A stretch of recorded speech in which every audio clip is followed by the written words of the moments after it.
Okay guys, welcome back again to your favorite story breakdown, where I'm gonna breaking down your favorite film, video game, and also series. Oke, kita balik lagi ke film Indonesia kali ini. Kita bakal ngebahas salah satu film yang gue udah penasaran banget filmnya kayak apa, dan gue akhirnya nonton filmnya, dan gue juga udah nonton reviewnya dari reviewer favorit gue, Ngelantur udah pasti. Karena gue cuma percaya reviewer cuma dari dia doang, selain dia itu non spoiler, dia itu reviewnya keren banget, bener-bener sama sekali non spoiler. Tapi bakal lebih seru kalau misalkan udah nonton habis itu nonton reviewnya dia, jadi bener-bener connect banget, emang keren deh beneran. Oke, jadi judul film ini itu namanya Lembayung, tahun kemarin 2024. Dibuat sama Mbak Im Wong. Balik lagi.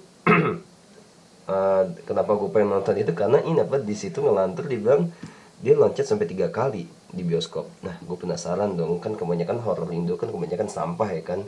Ya emang faktanya gitu ya kan. Nah, gue ngeliat dia nulis kayak gitu di videonya, gue penasaran.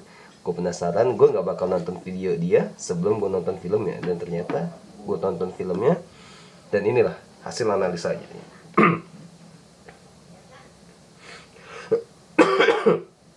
Oke, pertama opening musik. Pertama opening musik. Pertama tuh opening musiknya tuh bagus. Waktu pas scene masih di ini apa, di ruang yang air itu, sebenarnya sih apa ya, gue nyebutnya ruang lahiran yang air gitu, tapi nggak tahu nama ruangannya apa. Di situ kan disebutin, tapi karena terapi apa gitu terlalu ribet, jadi gue nyebutnya scene lahiran di air aja ya kan. Itu opening musiknya bagus tuh apa, nggak kayak pada film-film Indonesia yang biasanya kalau misalkan film horor. Padahal gue belum lama, padahal gue baru selesai maghrib tadi gue nonton, tapi udah agak lupa musiknya kayak gimana. Pokoknya yang jelas itu film openingnya bagus. Menyampaikan misteri. Filmnya itu suaranya itu statik, tenang. Lebih memainkan di ini apa, di gambarnya aja, lebih bermain di gambar, lebih bermain di ini apa, di di visual aja, dan itu pun bagus gitu. Jadi musiknya tuh musik misteri. And then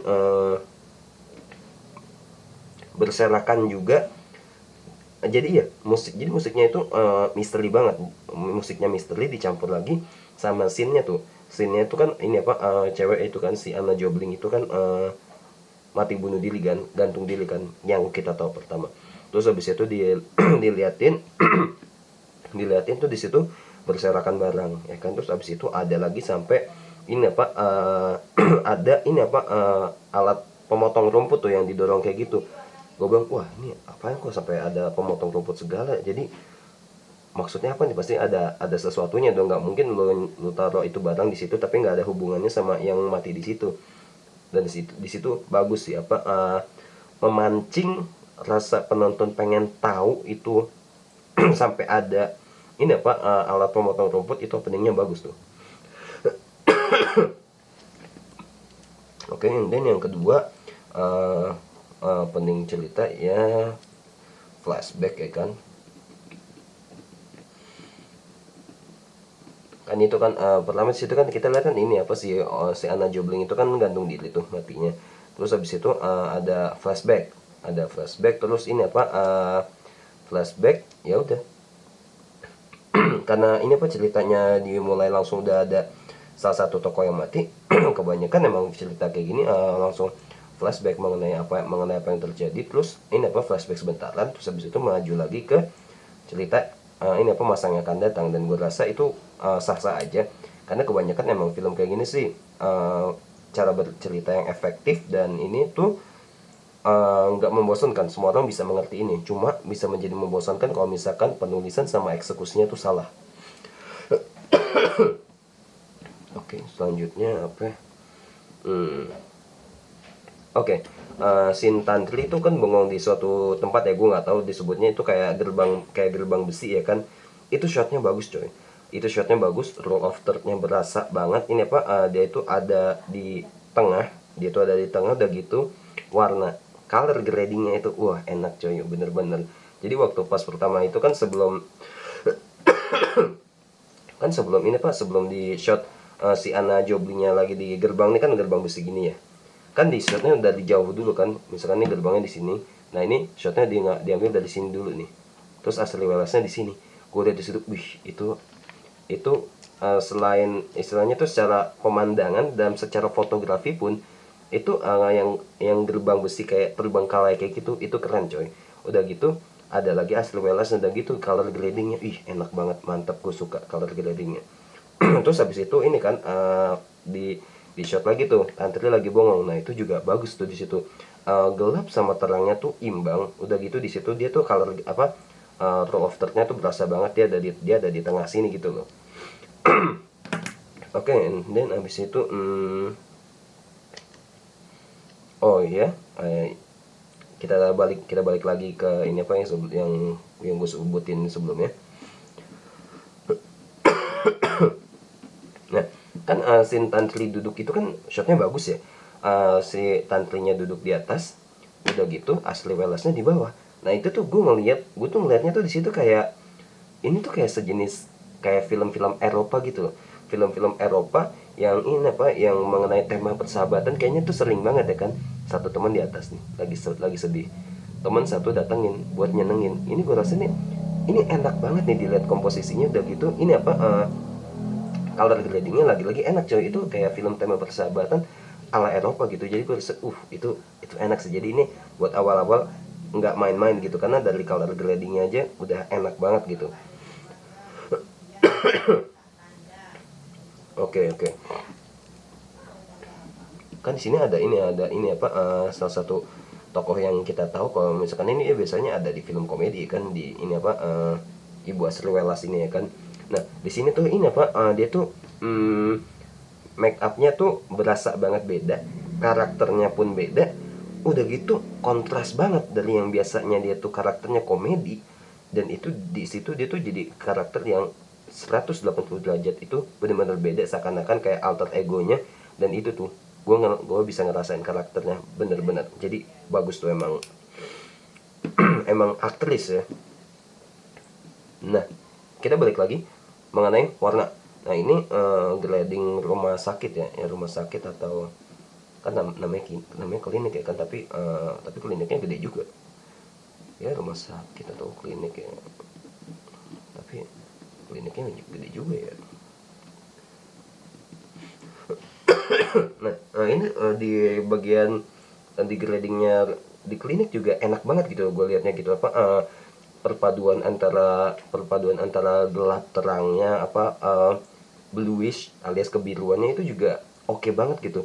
Kebiruannya tuh juga nggak benar-benar sampai kebiruan banget ya, kebiruan kebiruan biasa, tapi skin tone alias kulit manusianya itu masih benar-benar berasa enak banget dilihat gitu. Jadi di situ gue lihat, wih ini tuh grading di kliniknya itu bagus banget, terutama yang di ini apa, yang pas di scene ini apa, ruang lahiran air tuh, itu enak banget boy. Di situ tuh gue bisa ngeliat bahwa itu tuh bener-bener grading ala horror tapi ada misteri juga. Nah itu di situ gue, wih bagus nih, suka gue sama gradingnya. Awal-awalnya sih enak tapi bagus juga. Nah kedepannya gimana ya nanti gue kasih tahu lah ya. Oke, ini kita balik lagi ke ini pokoknya actingnya Ashley Wallace lagi. Nah itu kan waktu di bang apa tuh mau terapi apa tuh bareng sama ibu-ibu kan, tiba-tiba tuh di situ bagus tuh Ashley Wallace langsung langsung teriaknya langsung kenceng, kejer banget, bener-bener tiba-tiba banget ya kan, meyakinkan, histeris banget ya kan. Musiknya juga nggak kenceng, jadi ini si Mbak Embong bikin supaya Ashley Wallace-nya aja tuh yang bikin kaget penonton, bukan musiknya. Dan di situ tuh ketegangannya itu ada tiba-tiba, dan itu oke banget. Itu oke banget. Nah terus abis itu kita lanjut lagi aja, masih di scene yang sama.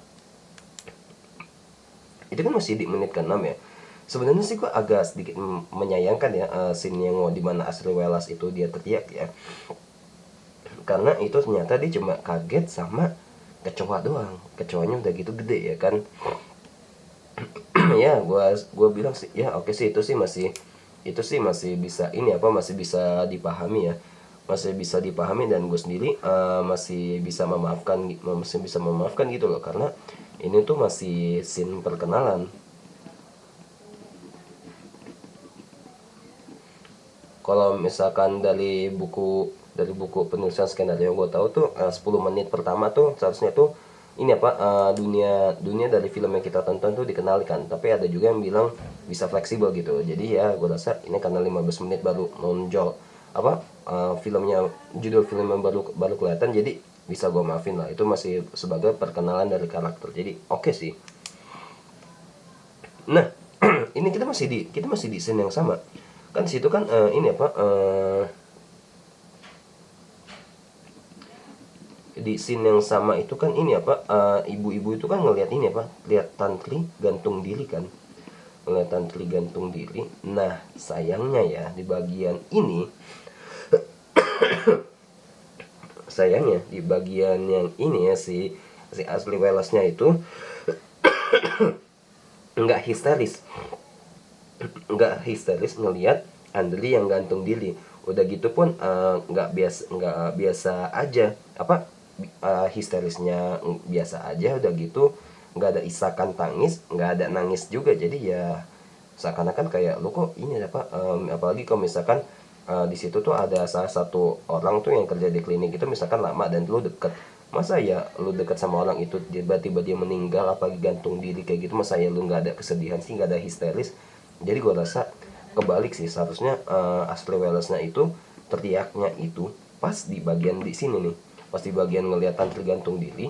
Nah sedangkan yang di kecoa ini apa, biasa aja. Tapi kalau menurut gue sih, andaikan kalau misalkan kedua hal ini dibalik sih, ini apa, nggak bekerja juga. Karena ini kan masih masih sebagai perkenalan. Kalau misalkan si Ashley Wallace alias Ibu Ida ini takut sama kecoa, ya jadi ya udahlah, sudah terjadi. Dan gue rasa ya ini disayangkan aja sih, seharusnya sih bisa dibalik gitu. Terus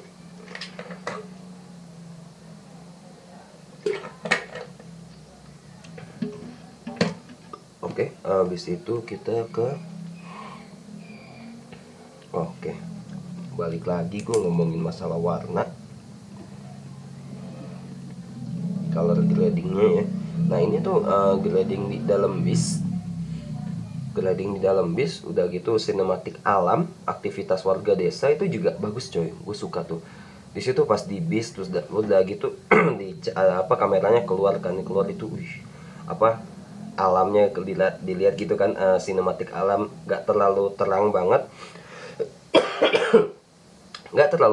padahal itu pagi ya kan, nggak terlalu hijau banget juga. Jadi ini istilahnya cuma cuma warnanya tuh dinyalain doang, nggak dibuat lebih terang banget gitu loh. Udah gitu pas di apa, pas di jalanan kan ada itu tuh, ada bapak-bapak yang naik sepeda kan, gue liat itu alam itu sinematiknya, wih mantap coy, bener-bener. Gue kayaknya sih pernah gue bikin color grading kayak gitu, dan itu gue rasa bener-bener enak, nyaman banget di mata gitu. Nggak terlalu terang tapi nggak terlalu gelap juga, dan itu imbang banget. Lu masih bisa ngelihat sinar matahari, dan skin tone alias warna kulit dari para pemain itu masih jelas.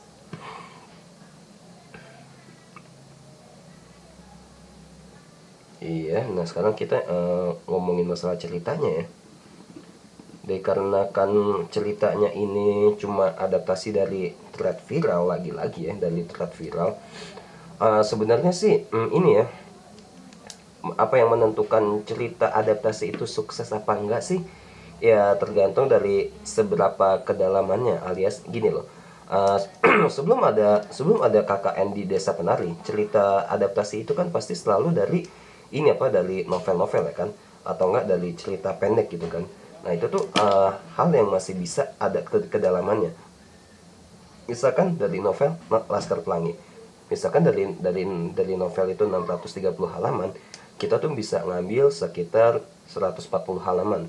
Ini tuh bisa jadi film yang bagus, kedalaman karakternya ada, eksplorasinya ada, dan lain sebagainya. Kalau ditonton, penonton bisa mengerti, reviewer pun juga bisa ngerti, karena itu ada kedalamannya, karena diadaptasi dari apa, dari novel. Tapi dikarenakan ini adaptasi dari sebuah thread viral.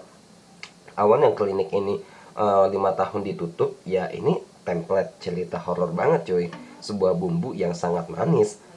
Apalagi kalau misalkan kisah nyata ya, kisah nyatanya, tapi jangan dari Twitter ya, dari orang yang ngomongnya langsung, itu jauh lebih enak cuy. Template banget jadinya. Nih, klinik 5 tahun ditutup, terus habis itu dibuka lagi kan, ada mahasiswa PKL. Ya udah, template-nya itu bener-bener template horor banget gitu loh. Seakan-akan gini, ini rumah sakit pernah kebakaran, terus habis itu dibuka lagi nih sama orang kaya. Udah gitu ada mahasiswa yang kerja, otomatis mahasiswa kan nggak tahu. Nah ini orang yang udah lama kerja di situ, jauh sebelum itu rumah sakitnya kebakar, nanti nyeritain di sini ada apa aja. Ya udah, ini tuh template banget gitu loh, yang namanya juga film horor ya kan. Masalah dari cerita adaptasi thread horor viral Twitter adalah, ya lo itu cuma dapatnya itu ya segitu aja. Misalkan ya, misalkan dari jangan 200 ya, kayaknya kebanyakan banget ya kalau misalkan thread sampai 200. Gini deh, misalkan dari 63 thread ya, dari 63 thread Twitter yang lu kumpulin, ternyata itu cuma nyampe jadi 7 lembar. Ini apa, nyampe dari 7 lembar cerita doang. 7 lembar ini apa, kertas HVS kayak gini. Nah,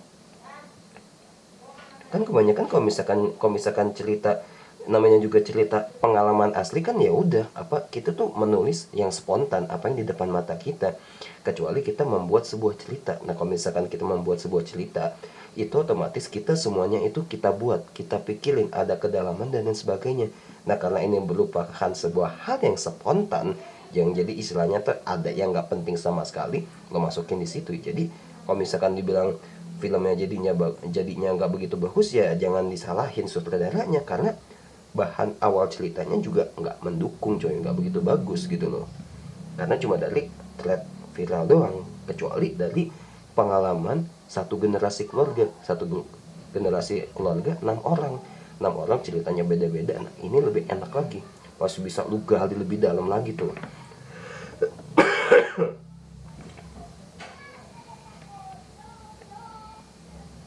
Oh ya, ini nanti ada ini apa, ada infonya kan, ini apa, setelah mereka datang ini kliniknya dibuka lagi setelah 5 tahun kan, dan ternyata pas lagi tantri itu gantung diri itu ternyata 5 tahun yang lalu, dan itu tuh ternyata cuma flashback. Nah datangnya Arum sama Pika itu adalah masa sekarang. Gue sebut lagi, gradingnya bagus, enak banget di mata. Oke, and then di sini tuh gue ngeliat tuh ini apa, ada nggak bakal gue tulis di kelas ya, ini make upnya si Pika sama Arum itu kok awal-awal kok kenapa pucat kayak gitu ya kan. Awalnya gue pikir itu mungkin karena mereka capek ya kan, perjalanan gitu ya kan, terus ini apa, ya udah, ternyata tuh cuma sekedar mereka capek doang. Udah gitu ternyata tuh kan kita lihat ini apa, si Arum itu kan minum pil gitu kan. Terlebih lagi dia juga mual pasti dalam bis. Ternyata itu karena apa, ternyata dia dihamilin sama Dimas. Ya itu cuma sebagai info doang sih. Nah oke, gue sebut lagi nih, scene lagi-lagi sebutnya warna ya, karena emang ini coy apa, pewarnaan alias color grading itu emang menonjol. Walaupun terkesannya lu nggak bisa menganggap color grading itu hal yang sepele, karena itu adalah warna itu yang benar-benar selalu nempel banget di mata penonton selama film itu berjalan. Jadi lo nggak bisa anggap itu remeh sama sekali. Makanya gue sebut berkali-kali kan, color gradingnya itu bagus, nyaman di mata.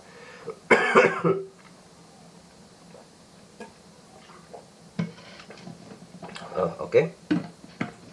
Di sini kan ini apa, si Arumnya itu kan ini apa, dia kan sempat dia itu sempat hide lagi kan kalau nggak salah ya. Nah dia kan nyuci dalamannya kan, dia ke kamar mandi itu kan, sempat ke ruangan ini apa, ke ruangan yang lahiran di air itu. Nah di situ tuh color gradingnya tuh bagus tuh, remang-remangnya tuh nggak terlalu gelap karena lo masih bisa ngelihat warna asli dari pemainnya. terangnya tuh juga nggak terlalu gitu loh. Jadi istilahnya cuma pengen gelap biasa tapi masih kelihatan juga gitu loh apa warna asli dari pemain kulit pemainnya gitu. Terus habis itu ke scene koridor. Pas lagi scene koridor itu kan kita lihat ya kan, itu transisi dari gelap terang gelap terang gelap terang gelap terang. Nah itu bagus tuh, gue suka banget. Pas lagi gelapnya nggak gelap banget, pas lagi terangnya nggak terang banget. Jadi bener-bener emang nuansa horor tapi dikasih misteri juga. Jadi di situ pas banget lah, gue enak gitu ngeliatnya di situ. And then nah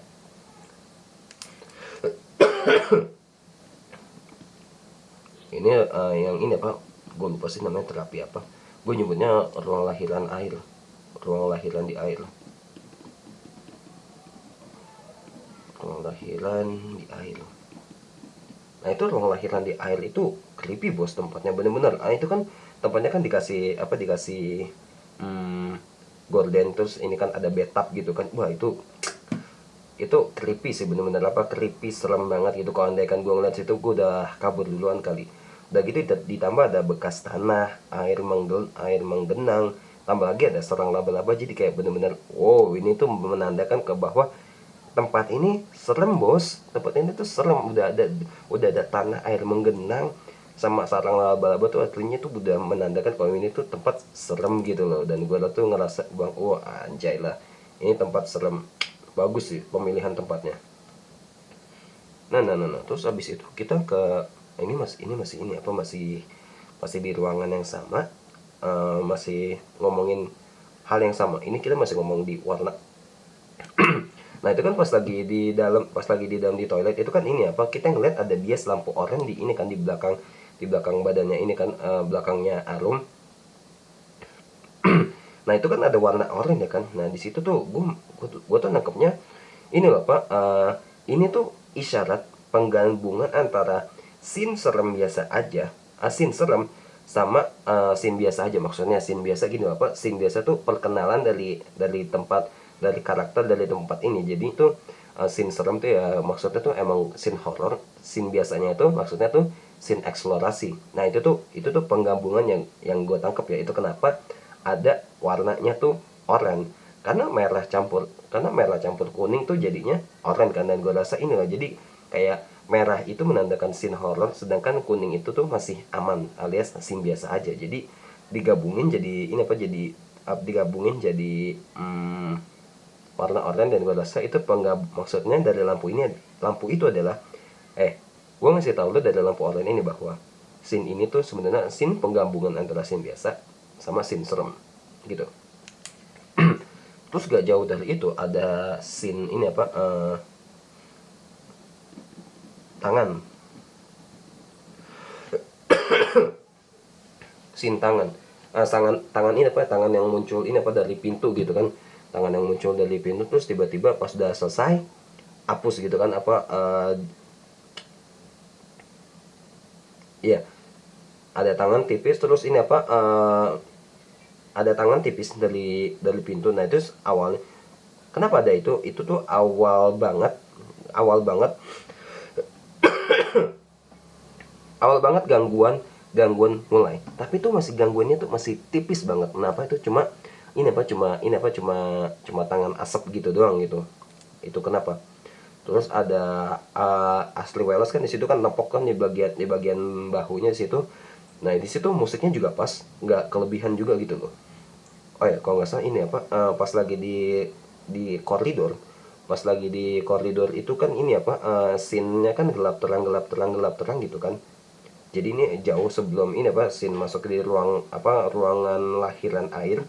Itu sebenarnya tuh udah ada tangan hitam yang lalu tuh kayaknya tuh kayak cuma ini apa, kayak cuma ujung kuku buat nyentuh, kayak ujung kuku cuma buat nyentuh rambut gitu doang gitu loh. Itu tuh maksudnya tuh kayak menandakan bahwa ini tuh gangguan tipis.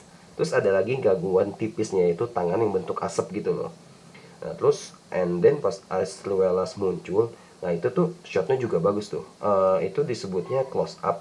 Itu adanya itu roll of third. Dan lagi-lagi itu kayak gue ngeliatnya kayak di scene horror Korea dan gradingnya enak banget mata. Gue ngeliat enaknya enak banget di situ. Nah di sini tuh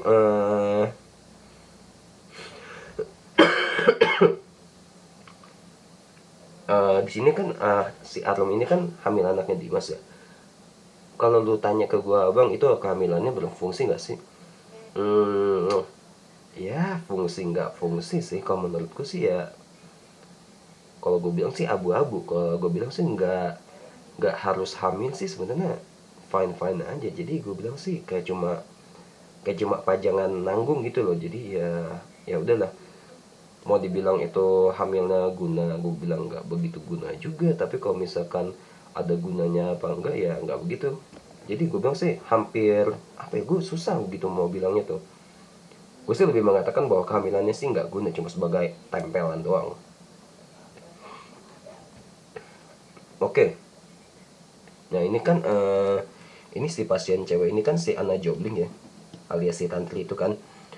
Nah kalau menurut gue pribadi ya, kalau menurut gue pribadi, di situ dia kan senyum kan. Udah gitu senyum itu kan dari giginya kan netes lendirnya yang hitam gitu kan. Kalau menurut gue sendiri sih nggak creepy ya. Walaupun mungkin kalau misalkan itu di bioskop mungkin itu creepy kali. Tapi buat gue pribadi sih nggak sama sekali. Ya nggak creepy aja gitu. Udah gitu ditambah musik sekejap juga ya kan. Ya itu menambah ini siapa cuma sebagai info. Kalau misalkan kayak misalkan lewat sing, kayak misalkan gitu dong musiknya itu tuh, kalau misalkan ada sesuatu yang terjadi loh. Nah kalau menurut gue sih andaikan kalau misalkan emang, oh kalau menurut gue sih kenapa nggak di close up aja, kenapa nggak dibuat close up aja, karena sebelumnya kan diambil dari jauh kan, terus habis itu kan ini apa kameranya kan sempat ngikutin kemana ini kan gerak kepalanya gitu kan, terus nah di situ baru kelihatan tuh creepy-nya tuh kalau menurut gue. Tapi kalau menurut gue ya, karena ini yang main orang Malaysia kan, namanya si Anna Jobling. Gue nggak tahu di sini apa gunanya si Anna Jobling ini, apakah cuma sebagai ngejual model doang. Tapi kalau menurut gue ya, pakai aja Sharifah Danish, karena dia tuh udah ada track recordnya tuh di ini apa di Rumah Darah, dan itu wow cuy, gue tonton buat di saat itu tahun 2007 ya. Wah itu gila sih, itu film bener-bener bloodbath banget gitu, apa bener-bener bermandi darah. Jadi ya udah, kenapa harus pakai model Malaysia kalau misalkan lo bisa pakai model dalam negeri. Dan itu track recordnya jelas, Sharifah Danish di film Rumah Darah. Oke, masih di scene yang sama ya kan. Kan setelah ini apa setelah pas lagi Arum mau ini apa pas Arum lagi mau ini apa bersihin giginya itu apa si Anna Jobling itu alias Tantri. Terus kan tiba-tiba lampu mati kan, lampu mati, terus ini apa nyalain nyalain ini apa nyalain center HP, flash HP kan.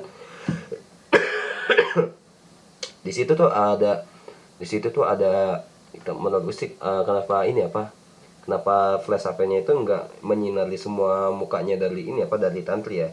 Ya gue rasa sih emang sengaja dibuat karena penonton udah tahu gitu mukanya kayak gimana. And then di situ kan gangguannya sebentar ya kan, awalnya cuma senyum doang, terus habis itu nyoba ngeraba perut, terus tiba-tiba hilang. Terus habis itu ada jump scare lagi kan, ada jump scare cuma sebentar. Habis itu pas lampu nyala kelihatan tuh si ini apa si tantrinya itu ini apa di ini apa ada di lehernya tuh. Nah, itu kayak itu inspirasinya dari ini apa dari ini apa dari film Shutter. Nah itu tuh sebagai informasi juga bahwa ini awalnya yang cuma sekedar perasaan sekarang muncul juga, udah mulai megang perut bahkan sampai ngagetin juga. Itu tuh artinya tuh udah langsung ngasih pertanda beruntun kalau misalkan ini gangguan tuh udah langsung makin naiknya tuh langsung langsung kacau gitu loh, langsung signifikan parah.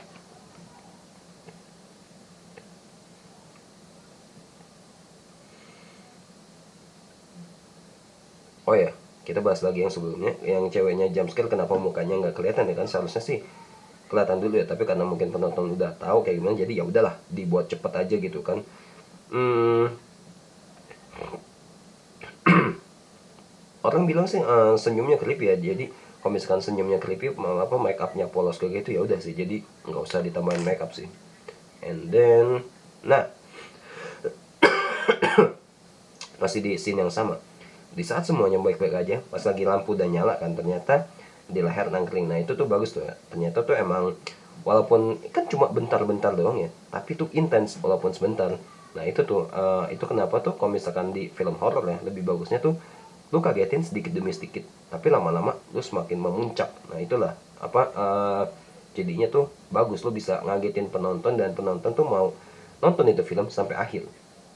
Scene jalanan, ada scene jalanan yaitu si Heru yang dia ketabrak itu jadi final destination. Terus ada hantunya itu si apa, si Tantri kan, si Tantri ngeliatin, habis itu hilang dia jadi asap. Ya buat gue pribadi sih gue suka itu apa, sama asap, efek asap itu halus juga. Nah terus di situ kan ada ini kan, ada telolet, ini kan ada anak kecil juga bahkan. Nah itu tuh kenapa suara teloletnya itu tetap ada tuh, terutama ditonton sama anak kecil tuh, ini sebagai bukti bahwa ini tuh kematiannya tuh ironis banget cuy. Backsoundnya telolet tapi ada orang mati, dilihatnya sama sama anak kecil lagi. Nah, nah di sini kan ada temannya Heru itu kan namanya Moming ya. Padahal kalau misalkan kita lihat si Heru sama si Moming ini muka-mukanya tuh muka tipe komedi. Tapi bagusnya di film ini adalah dua orang ini nggak di setting jadi ini apa, karakter komedi. Jadi di situ tuh mereka karakternya tuh serius dan jadinya tuh bagus gitu, berasa. Nah terus kan si Heru, pas Heru mati, si Moming itu kan tantrum ya kan. Nah di situ tuh gue merasakan banget, walaupun mungkin dia di situ nggak nangis, tapi dari muka, dari cara tantrumnya itu bagus banget. Gue bener-bener impresi sama itu, karena muka mereka komedi banget, tapi ternyata pas di acting kayak gitu meyakinkan. Oke, terus di situ ada langsung setelah itu kita ke ruangan genset ya. Di ruangan genset, nah ini di ruangan di ruangan genset ini kan ada pergerakan kamera gitu. Jadi pergerakan kamera tuh sebenarnya bukan pergerakan kamera ya, ini tuh kameramennya tuh jalan ini apa, kan sebenarnya kita tuh bisa zoom in dari, bisa ngezoom dari ini apa, zoom dari kamera atau zoom dari editing. Tapi ini tuh ngezoomnya tuh dengan cara kameramennya tuh jalan. Nah itu tuh halus banget, gue suka di situ. Udah gitu di situ ternyata mungkin seharusnya itu suatu ruangan kali ya, tempat gensetnya itu. Nah di situ ada bed frame bekas-bekas tuh apa, besi ini apa, besi kasur. Nah gue dari situ, wih anjay, boleh nih apa,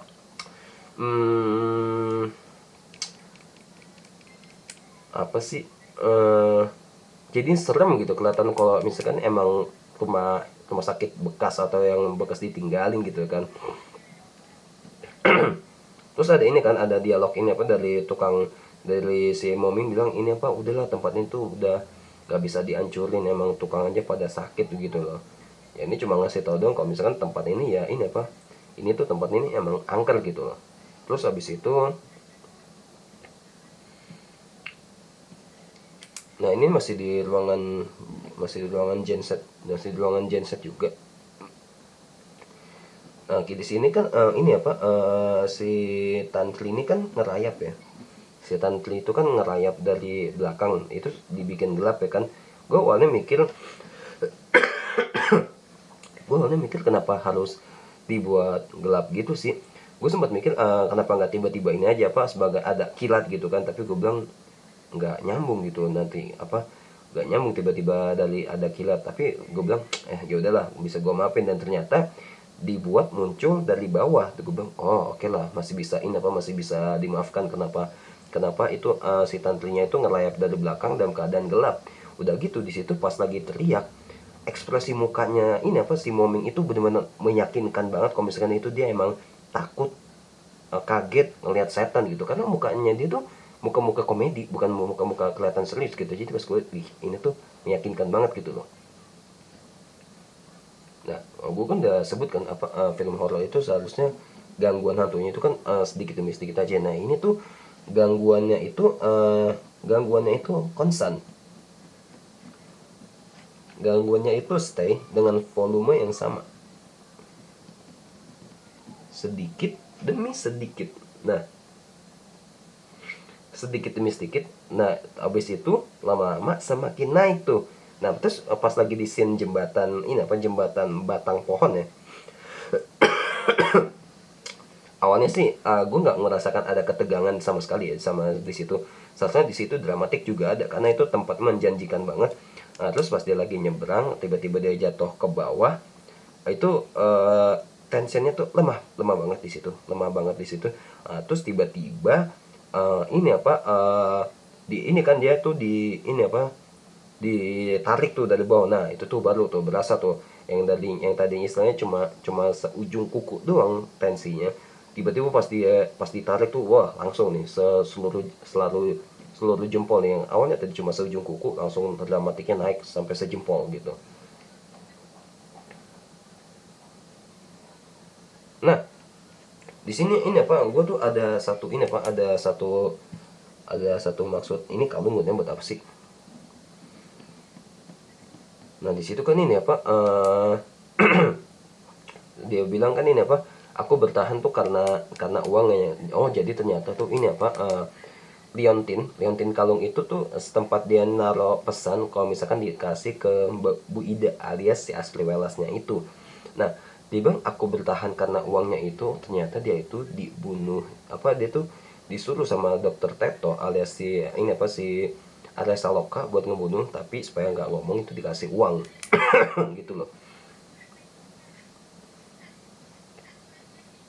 Oke ini cuma sebagai apa singkat aja. Adanya gunting rumput apa pemotong rumput itu ya, yang mesin itu cuma sebagai planting information bahwa kalau misalkan si The Moming alias temannya si Haru ya matinya tuh ya karena itu. Matinya itu karena ini apa, karena dipakein apa alat alat alat pemotong rumput itu. Nah di sini gue tulis juga bahwa Arum itu aktingnya bagus. Yes, di situ Arum tuh aktingnya bagus karena ini apa gue bisa ngerasain ini apa, gue bisa ngerasain emosinya dia, mentalnya dia tuh kayak gimana, karena di situ dia itu kan ini apa dia itu lagi PKL satu, udah gitu dia punya pacar toksik, hamil juga, terlebih lagi juga dia malah dilecehkan. Jadi dari mukanya itu bener-bener muka gaya rambut tuh bener-bener gue tuh ngerasa berantakan banget. Ternyata pas dia acting pun, pas ngomong pun itu jauh lebih bagus lagi tuh. Habis itu apa lagi, oh ya, nah ini kan yang pas tiba-tiba ini apa pas udah nyampe di ini apa perubahan di sini, perubahan karakter ya. Pas lagi di kosan pas lagi di kosan itu kan ini apa pas lagi udah nyampe di depan itu kan dia kan ini apa topi susternya kan dibanting kan di situ. Nah di situ tuh dia tuh langsung langsung nangis kan, itu apa bilang bilang ke Pika kalau misalkan aku apa gue mau berhenti dari PKL-nya gitu loh. Kenapa bisa karakter perubahannya bagus apa, yang awalnya biasa-biasa aja, dikarenakan itu ini loh, dua orang tuh mati, Heru sama si Moming. Nah ini tuh dua orang mati ini tuh bisa jadi perubahan karakter yang sangat signifikan banget, dan itu tuh boleh boleh banget itu kalau misalkan di dalam film tuh boleh banget, karena harus ada alasan yang jelas, dan ini alasannya jelas dan itu bagus, jelas kuat, jadi hasilnya bagus.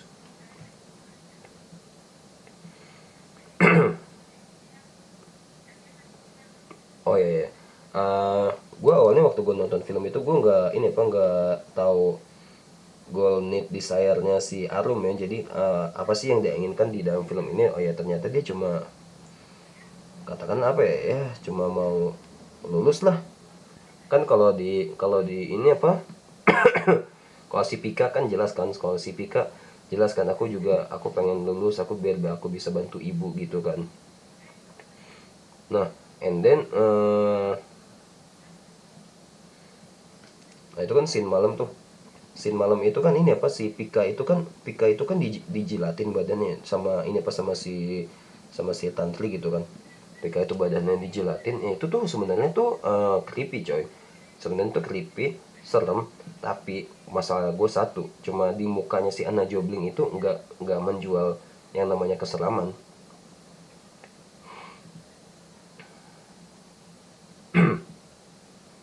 Oh ya, di sini tuh gue juga tulis alasan Arum. Alasan Arum dilecehkan tuh apa ya? Kalau menurutku sih ya cuma, maksudnya cuma nggak ada alasan aja. Pokoknya si Mas Heru tiba-tiba kayak cuma udah ini apa, langsung langsung nyolek aja gitu, nggak ada alasannya apa ya, cuma karena mungkin karena cowok kegatelan. Nah oke, kan ada ini apa, ada pas lagi si Arum itu udah bawa barang-barangnya itu kan, terus tiba-tiba ini kan, tiba-tiba bilang gini, kamu itu make jilbab cuma cuma buat menutupin doang kan. Nah itu dia ngomonginnya itu kan dalam keadaan kesurupan ya. Di situ tuh gue, buat gue pribadi ya, di bagian situ tuh kesurupannya tuh nggak masuk akal. Kenapa bisa tiba-tiba dia langsung kesurupan ngomong kayak gitu? Udah gitu nggak ada build upnya juga, maksudnya tuh nggak ada prosesnya. Kenapa tiba-tiba ya langsung kesurupan? Terus udah gitu dia bilang, pemicunya cuma karena Dimas. Kenapa? Kamu juga karena ini apa, juga pernah dilecehin sama Dimas, terus kamu itu mengandung terus ngegugurin. Kau cuma pemicu cuma karena itu doang ya? Gue bilang enggak lah, itu enggak banget coy. Masa ya lo kesurupan cuma karena cowok doang sih? Nggak suka, nggak bagus. Oh ya, di sini karakter Dokter Ringo alias si Oke Antara, ini tuh gue awalnya tuh gue pikir tuh mukanya tuh ini apa, muka-muka orang jahat ya kan ya, tapi ini cuma sebagai ini apa, cuma sebagai pengecoh.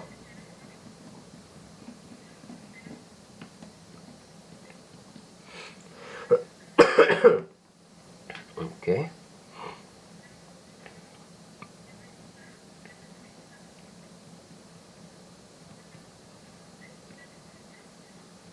Oke. Ini kan kita lihat, terus kan kita juga lihat ini apa, lihat ada sampel rambut kan, ada sampel rambut dari tasnya si dokter dokter ini apa, dokter Ringo alias si Oka Antara kan. Nah itu pas pas apa pas diambil itu scene sederhana kan, scene sederhana, tapi impact dramatiknya itu tuh bagus coy. Apa terlebih lagi dibuat semakin apa, semakin naiknya itu juga bener-bener berasa banget. Terlebih lagi pas ini apa, nabrak seorang anak kecil no, itu kan itu turun sebentar, tapi pas pikanya mau pergi nabrak orang lagi, gua kira itu si dokter Ringo, dan ternyata itu ini apa, ternyata itu dokter Teto, si alias Saloka.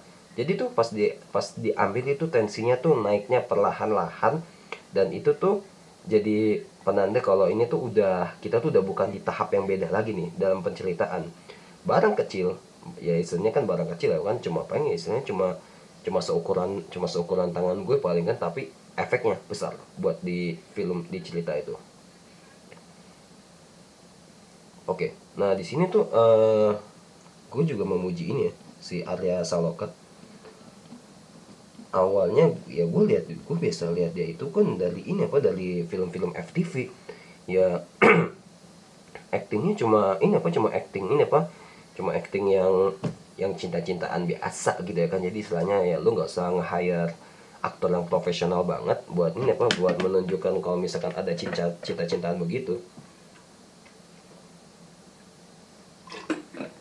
Tapi boy, di film ini si Arya Saloka itu nunjukin ini apa, nunjukin kalau misalkan dia tuh berkarakter, menunjukkan bahwa kalau misalkan oh gue tuh juga bisa loh memerankan karakter yang berbobot, katakanlah begitu ya kan. Di sini kan dia memerankan sebagai seorang villain, dan di situ gue lihat karakternya bagus, beda banget dari yang biasa gue lihat.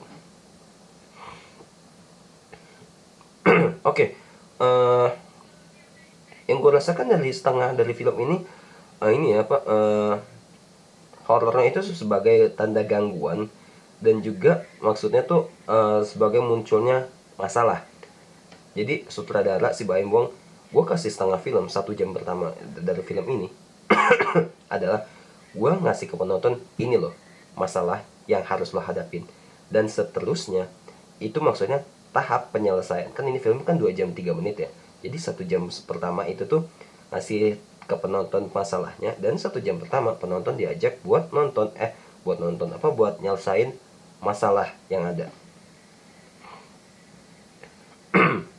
Oke. Arum pingsan. Oh ya, kan di sini kan ada Arum, ini ada Arum pingsan ya, Arum pingsan kan dari situ kan, terus ini dimasukin ini kan, dimasukin ini rohnya si Tantri kan. Gue pikir tuh ini uh, sebuah plot twist buat buat ini buat menjawab semua, tapi ternyata bukan. And then ini sih kesalahan ini ya. Gue nggak tahu di sini salahnya tuh salah di sutradara kali ya. Pokoknya di sini tuh pas si Pika bangun ngelihat Arum nggak ada, kenapa dia reaksinya biasa aja gitu loh. Kan bahaya gitu kan, terutama lagi kan di luar sana tuh buat sekarang yang diingat sama penonton tuh bahwa dokter dokter Ringo itu orangnya bahaya karena ada sampel rambutnya Arum. Itu pas bangun kenapa Pika biasa aja gitu loh, nggak ada efek nyari kayak gitu. Dia cuma biasa aja, cuma ngelihat kasur terus habis itu diem, bukannya nyari kayak manggil atau gimana gitu. And then ya gue sebut lagi pergerakan zoomnya itu dengan cara ini ya, kameramen jalan buat ngezoom muka tokoh, jadi itu bagus dan itu pun halus gitu loh.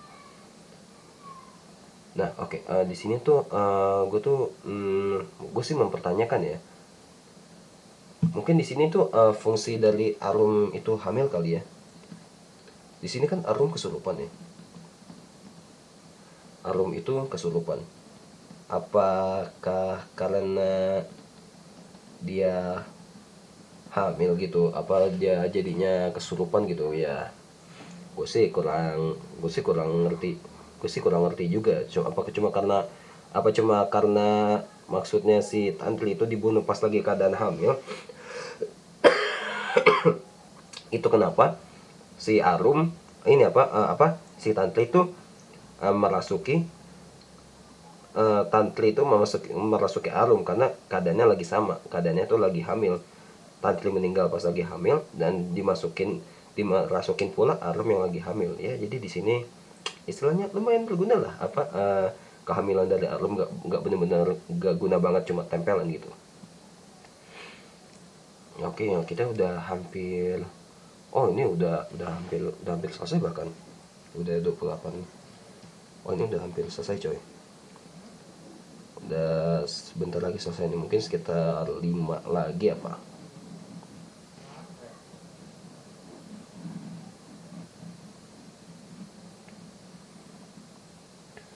Oke,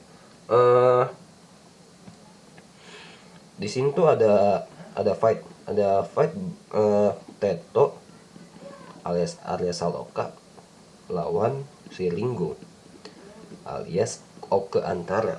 Di sini tuh ini di sini tuh fightnya itu cuma pelan, cuma sebentar terus habis itu selesai. Satu gerakan, misalkan nih dicekek selesai, ditusuk selesai. Itu tuh cuma fightnya tuh perlahan, singkat, tapi itu tensinya lumayan tinggi tuh.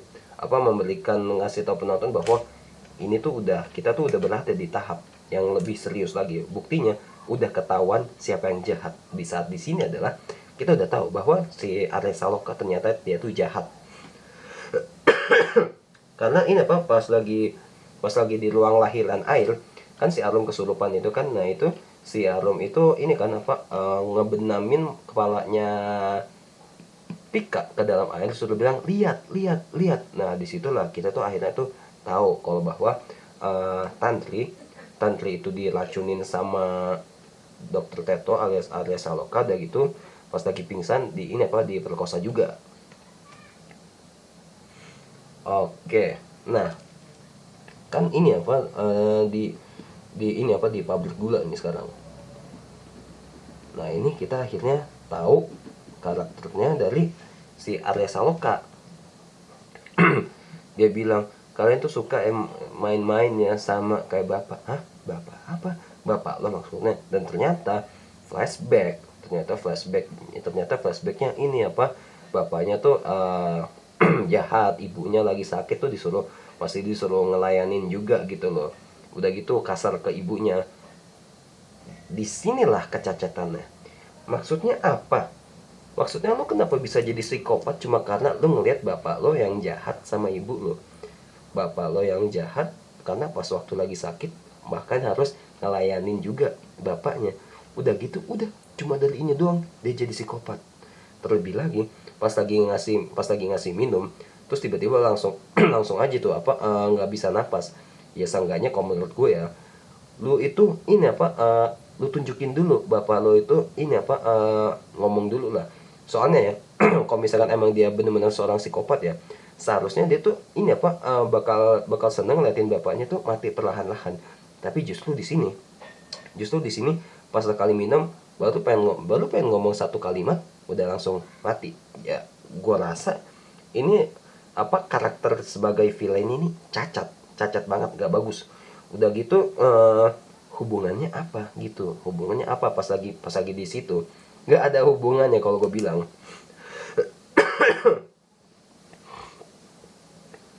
Oke, gue udah sebut sebelumnya ya, ini porsi ya, porsi dari durasi. Jadi porsi 2 jam, nah jadi gini, 1 jam pertama, udah gitu ada 1 jam kedua. Nah jadi ini 1 jam pertama ini, ini sebuah bentuk, ini adalah munculnya masalah. Ini masalah nih. Nah ini itu penyelesaian.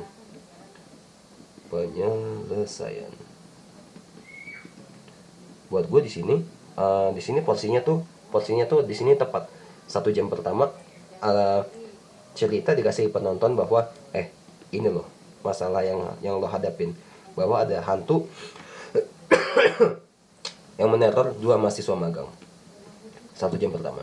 Terus 1 jam kedua adalah dikasih tau 1 jam, kita udah di 1 jam kedua, dan ini adalah bagaimana cara kita menyelesaikan masalah di sini, yaitu penerorannya. Dan akhirnya kita di 1 jam setelahnya itu, kenapa pas udah di 1 jam setelahnya itu horornya tuh udah nggak sedikit banget, karena udah masuk di tahap penyelesaian, bukan di tahap masalah lagi.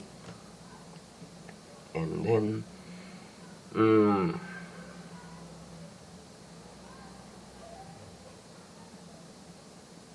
oke. Di sini tuh gue di sini tuh gue ngomongnya sama kayak ngelantur di sini. Endingnya itu di sini tuh lazy writing. Maksudnya lazy writing tuh gimana bang? Ya nama juga males ya kan, seharusnya nih misalkan scene endingnya ini tuh bisa lo tulis di dalam skenario tuh jadi 5 lembar, tapi karena lo males, mungkin karena lo sendirian, ya udahlah gue pakai aja nyelesainnya tuh ini apa, ada hantu masuk ke dalam badannya si Arum. Dalam badannya si Arum, ya udah akhirnya ini apa yang akhirnya rohnya Tantri yang ini apa, nyerang ke Teto. Terus habis itu kita balik sedikit lagi ke di sini ya. Terus ini pas lagi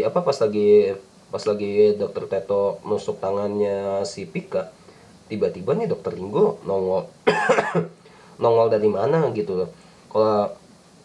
Kalau istilahnya dalam film ya, itu kan tiba-tiba datang gitu kan ya, istilahnya kayak Deus Ex Machina gitu. Nah, mungkin lo pernah dengar atau baca kata-kata itu ya, apa, Deus Ex Machina di kaos-kaos gitu kan, Deus Ex Machina, tapi berhubungannya sama motor. Tapi kalau misalkan di konteks dalam film, Deus Ex Machina itu artinya pertolongan dari Tuhan. Kayak misalkan gini nih, pas lagi tiba-tiba kayak gini pas lagi si Pika ditusuk tangannya sama dokter Teto, tiba-tiba Ringo datang. Itu namanya tuh Deus Ex Machina. Tapi kalau dalam bahasa Latin sendiri ya, Deus ex machina itu artinya Tuhan terbuat dari mesin. Yap, itu aja. And then kita balik lagi sini. Si rohnya Tantri masuk ke badannya Arum supaya bisa ngebalesin dendam kematiannya dia ke Dokter Teto. Terus sedangkan si Ringo alias Oke Antara, dia tahu dari mana kalau misalkan ruang lahiran di air itu harus dihancurin gitu. Kok tiba-tiba dia bisa tahu aja gitu loh, karena kita tuh nggak pernah lihat si Ringo di mana dia harus dengar dialog kalau misalkan tempat itu harus dihancurkan. Oke, ini yang terakhir banget. Oke, yang terakhir ini adalah Raka ini kan kabur ke pabrik gula ya kan. Nah ini nih kabur ke pabrik gula ini tuh nggak ada dramatiknya sama sekali. Tempatnya tuh ya udah cuma gitu aja. Nah kalau menurut gue daripada kaburnya ke pabrik gula, mendingan ke sawah. Mendingan kabur ke sawah aja. Karena apa? Ini pertama malam. Kedua di sawah itu kan lu nggak tahu ada apa, kayak kan apa mungkin ada ular dan lain sebagainya.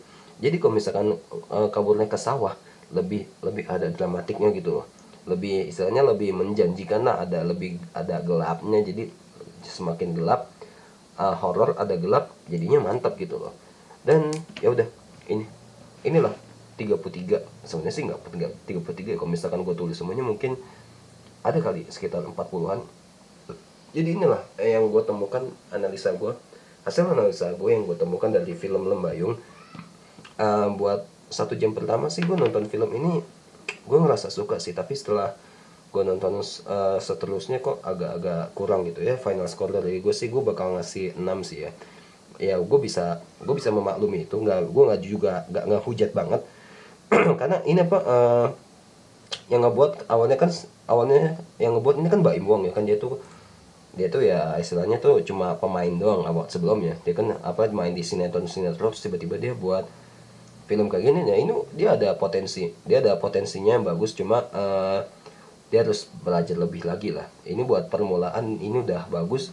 1 jam pertama gue enjoy, tapi setelahnya gue agak kurang. Jadi 6 itu gue rasa udah cukup bagus lah. Gue nggak ngasih 5. Dan inilah analisa gue dari film Lembayung. Dan thank you kalau misalkan lo udah nonton film ini dari awal sampai akhir. Kalau misalkan lo nonton video gue sebelumnya, atau mungkin lo nonton video gue yang The Last of Us gue pakai bahasa Inggris, thank you banget. Ya bisa lah lo like, comment, share sama video ini ke teman-teman lo, dan juga share channel ini. I see you guys in the next video. Bye bye.